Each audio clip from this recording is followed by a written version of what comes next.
The Tusculum Pioneers find themselves in the upper echelon of the South Atlantic Conference standings, riding a 5-game winning streak. Hello everyone, I'm Brian Staten, joined by Pioneer coach Devan Carter. Welcome into Pioneer basketball. Coach, a Pioneer basketball team that is riding a 5-game winning streak, and since the last time we spoke, we've won 3 of those contests against Queens, Mars Hill, and now the Lenore-Ryan Bears.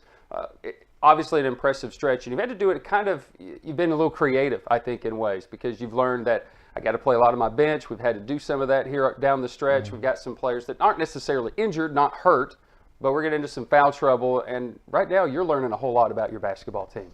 Yeah, and lessons I probably wish I would have learned early in the season, but nonetheless, it's better to find her sooner than later. And like you said, we've had to switch some things up as far as how we do things defensively. We've had to switch some things up offensively as well.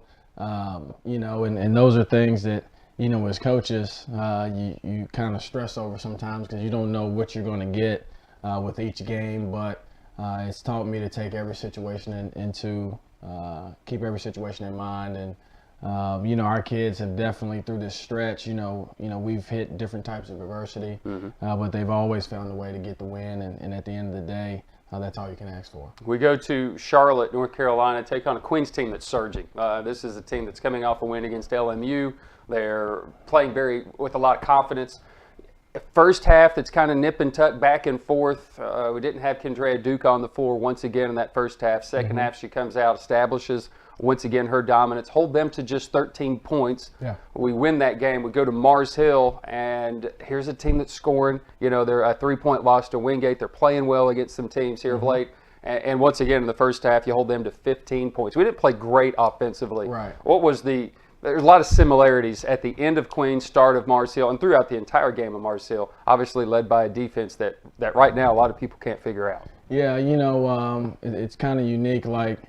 I guess Queens has kind of switched some things up as well. They play very similar to us. I think they try to run the same zone and they're pressuring people now and doing different things. The thing in the Queens ball game is I told our kids, it's like, you can't expect Queens to come in and lay down. You can't look at their record and say, hey, man, this team is just going to lay down for us. But I felt like, in the first half we were undisciplined. And then, we go into the halftime on the road at opposing team's home floor, and you're in a battle. And I just think that, now I think our program's to a point where when we go into games, it's not really about our opponent. It's about us and how we do our thing, how we do what we do. And I felt like in that game, honestly, I felt like we just came out in the first half and we weren't as disciplined as we needed to be. And then in the second half, obviously, we showed what we can do. We defended the way we were supposed to, and we did the things we were supposed to do, and you hold them to 13 points. KD being on the floor was crucial for us. Felt like she was the mismatch going into the game. We try to go to her early and often. And then in the second half, she showed, and she showed up, and that was the case. Then moving forward to Mars Hill, I felt like, same situation. We were defending at a high level, but we just weren't making shots. So that's a little bit different. You're going to have games where you don't make shots, and it's going to, happen, and you got to find a way to adjust to that. And the way that you overcome that is defend at a high level. So we were able to do that and obviously have a decent lead at the half because of our defense. And their offense exploded in the second half. The return of Callie Patterson finishing with 9 points. The catalyst during this 5-game winning streak has been Yolisma Cupidon, who's been able to put up double figures over her last 7 games as well. Kendrea Duke playing half the games for the most part. I joke tongue-in-cheek somewhat because she is a factor in games, and we're going to talk a lot more about that. In Mars Hill, you had 15 from Yolisma Cupidon, and then great balance from a lot of people. You got a lot of people out there. Jazz Williams stretches the floor, makes things really difficult, a matchup issue. Yeah. I think for both Queens and Mars Hill, when you play them, we're going to talk a little bit more about that coming up here in a moment for some highlights. You're a matchup issue, with those two teams, and it's just difficult for them to match up properly. And then when you can clamp down on your defense and make things very difficult, that's difficult. But you started making shots in the second half against Mars Hill and opened up the game. Yeah, for sure. I mean, I told our kids, like, offensively, like we said, you're going to have bad shooting nights. It's going to happen. But eventually enough shots will fall for you to be able to do what you want to do. And then, you know, obviously in the third quarter, we were able to pick the pace up a little bit and get into their bench a little bit and try to force them to take some tough contested shots, long shots that we can rebound and run off of. And we were able to do that. You know, had great minutes from our bench. We were able to knock down some wide open shots and then obviously get some deflections and score off turnovers. So really impressed with how they responded in that third quarter. Felt like our kids just they picked it up a little bit. And you know, we were able to get a lot of kids minutes. I think everybody played double-figure minutes, and that was good because now you lead in the LR, everybody's got a little confidence going, and everybody's feeling good because, you know, they knocked down some shots. And you know, for us right now, as limited as we are, you know, it's going to take everybody, and we need everybody. Like, you know, I don't think there's been a game here in the last few weeks where somebody hasn't played, and that's always good because your kids go into the game knowing they're going to have a chance to impact the ball game. Pioneer basketball team riding a 4-game winning streak as they come home to take on the Lenoir-Rhyne Bears with wins against Queens and Mars Hill last week that we didn't talk about. So an LR team that's coming in and a team that's got to be feeling real confident about themselves, coming off a win against Wingate, the number 2 team in the South Atlantic Conference. Maddie Sudreth is always a matchup issue, I think, for a lot of people, not just you guys, but I think that was it the 28 something that she scored here last year. That she comes off the bench against you. And that's been the case for Coach Seeley. She's brought her off the bench against you. She's come off the bench 4 times this year, twice against you. Going in, a 4-game winning streak, you're playing pretty good. What, though, did you need to do against a Bear team in order to get that win? Well, for us, if you want to take a peek at the board for the game, one of our things was obviously we always want to try to win the glass, and you know the stats have shown when we do, we win the ball game. And you know, we challenge our guards to rebound because with our size right now, our guards have to help us out on the glass. So we wanted to control the glass, and then we wanted to make sure that their best players didn't beat us. You know, Sudreth had a great game against us at their place earlier this year, and then Twanita has been playing great basketball as well. So obviously we want to get our press numbers. Not going to reveal what those are, but we got to get those. And then, you know, we want to make sure the best players didn't beat us, and we wanted to make sure that, you know, we came out with a lot of energy, effort, and enthusiasm, and that we control the things that we can control. And it's not necessarily making shots, but it's communication. It's being on the tape when you're supposed to be. It's closing out with a high hand and keeping the ball in front, those straight line drives. And if we did those things, then we knew, we felt like the game would eventually flow our way. And so, you know, we came out in the first half and did those things. LR took a huge haymaker and swung at us because they came out knocking down everything. And we had to respond to that. You know, we always want to limit the 3-point line, and then they make 4 or 5 in the first quarter, and you're like, man, like 5 or 6 from the 3-point line. So obviously we made some adjustments to that. I think they finished the game the rest of the way 0-10. And, you know, some things we had to tweak, but really proud of our kids because the first half they withstood a big blow. We knew LR is a tough team. In the second half they responded. Let's take a look at the highlights. Tusculum versus Lenoir-Rhyne. The Pioneers looking for the season sweep. It was played for K. Yes, there were a bunch of haymakers thrown, our own as well. And Cupidon, you know, shot makers make shots, and both teams started making shots in the first half. Yeah, Kennedy Wade, I think, was shooting like 29% or something like that from 3. And then she comes out against us, obviously, and makes 4 in the first half. I mean, you'll see right here, she takes one behind the screen, 2 feet behind the line, knocks it down, nothing but net. And, you know, she has the reputation of being a shooter. You know, and she stepped up and made shots, was feeling very confident.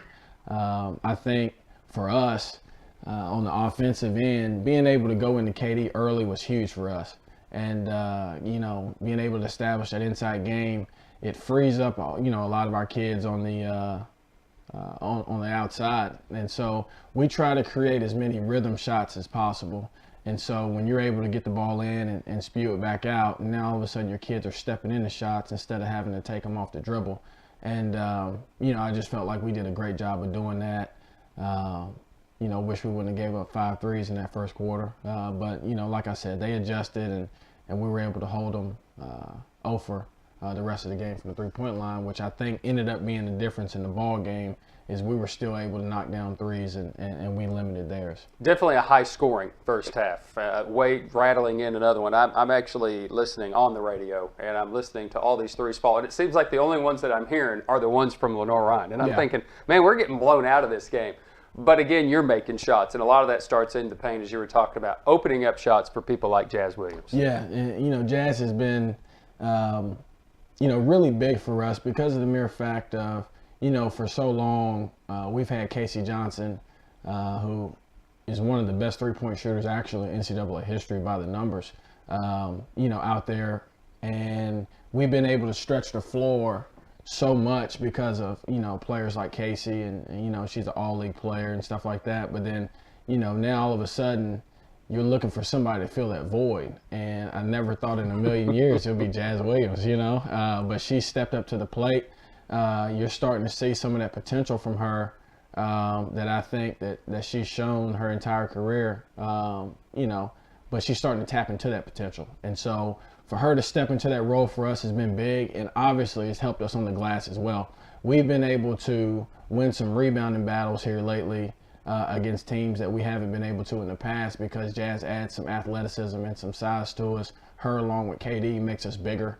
And it's helped us on the glass tremendously. You opened the second half on a 13-0 run. What was the key for your second half run? Get the ball to KD early and often. And, the thing about KD is I tell people this all the time. She's the best ceiling big I've ever coached. And no offense to some of the guys that I've coached here in the past or some of the guys I've coached at Hargrave, but when she puts her body on you, you're sealed. You're done. And she does a great job of doing that, of establishing position. And we try to go to her early and as often as we can. And then, once that happens, it leads to kick-out shots. It leads to open shots for our guards. And anybody will tell you as a guard, you're always a better shooter when you're stepping into the pass for a shot. So we got her going early. And then, obviously, you see a lot of penetration to the paint and kicking the ball out. At the end of the day, our entire goal is to make two people guard one and play off of that. So to be able to do that and to knock down shots was big. Pioneer team that their defense led to offense, opening up the game in the second half. You go 12 of 19 from three-point range, your best shooting performance since 2016, an overtime win against Wingate. You see some of the speed. You get 5 players into double figures. Everybody gets involved. I think what you said, our confidence from Mars Hill with a lot of people playing some minutes into LR, you withstood a punch in the mouth. You adjusted accordingly, and because you were playing at such a high level, it's a great win. It's a great shooting game, but we're seeing from Kendrea Duke the potential that I think when you brought her in, you expected her to be a double-double every single night, career highs about every other day. Yeah. So here in the last month, she's established career highs. Now a 21-point game. Cupid on follow suit with, again, right at her average during this 5-game streak, a 14-point game, more offensive rebounds. Shooting from three, we've attempted a bunch here of late. Absolutely. And it was good to see a bunch of them go in, too. Yeah. A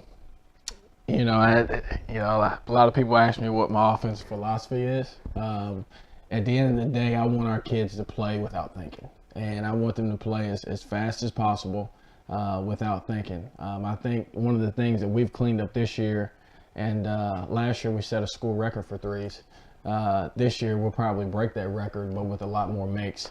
I think one of the big things for us has been getting our kids to play fast without thinking, and then, obviously, determining what type of shot we want. And right now we get a lot of spot shots. And so I think our kids have really put in the work and getting into the gym.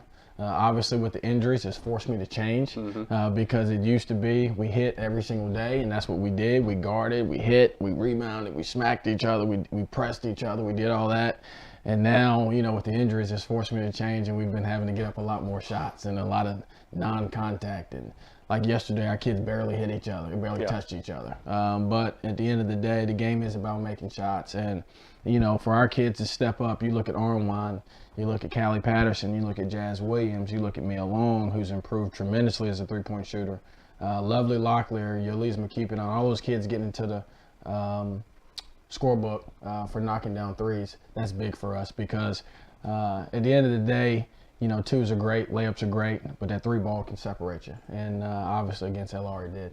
Pioneers get the win 82-57, 13-0 run to start the third, 14-4 to start the fourth. And the Pioneers, for the third straight game, and just the seventh time this year, have out-rebounded their opponent.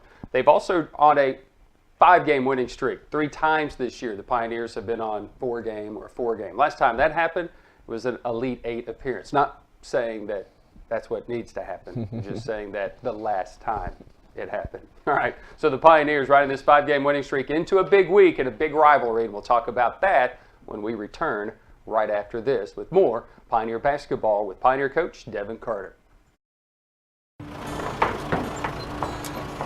Family.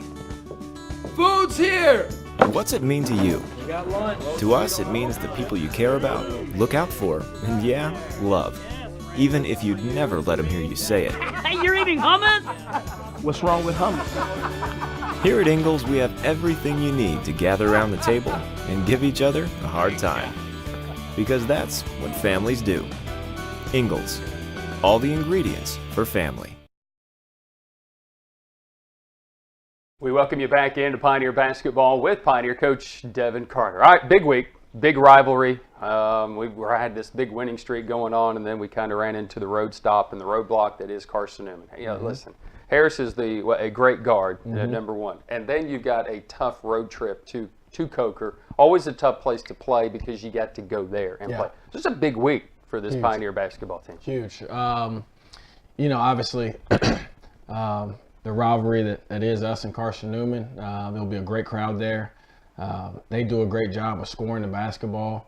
You know, you look at our game last time we played them, it's like a heavyweight fight. I mean, it was back and forth. They go up 8, we went up 8. They come back, we come back. It's a 1-point ball game with a minute to go. Mirror Sights hits an incredibly tough, off the dribble clutch 3, which she is capable of making because she's a very good basketball player. And at the end of the day, I think they got, you know, 1 or 2 more possessions than we did to close the game, and they pulled out a win at our place, which is really tough to do. And so, you know, credit to them. They deserved it. They went through adversity, and you know, at the end of the day, they came in and got it done. So now we head to their place. You know, our kids, I believe our kids believe we can beat anybody. I know they do. And so at the end of the day, it comes down to us again. You know what you got to do. You got to find a way to try and limit the All-American, and then you got to find a way to try to keep Mirror Sights off the glass. If you do those things, you have a chance of being successful. And then they have this girl named Bird who's also a stud as well, and so you got to find a way to limit her as well. So, you know, our hands are going to be full. We're going to have our work cut out for us. I think we're a different ball club than we were then. I think we're actually a lot different than we were then, and it's going to be interesting to see, you know, how this, you know, folds out. We've been pretty good on the road this year. You know, we don't mind going to other teams' places and competing at a high level. So it's going to be interesting to see, you know, how this one unfolds. 2 teams that play very similar, high octane. They press a lot.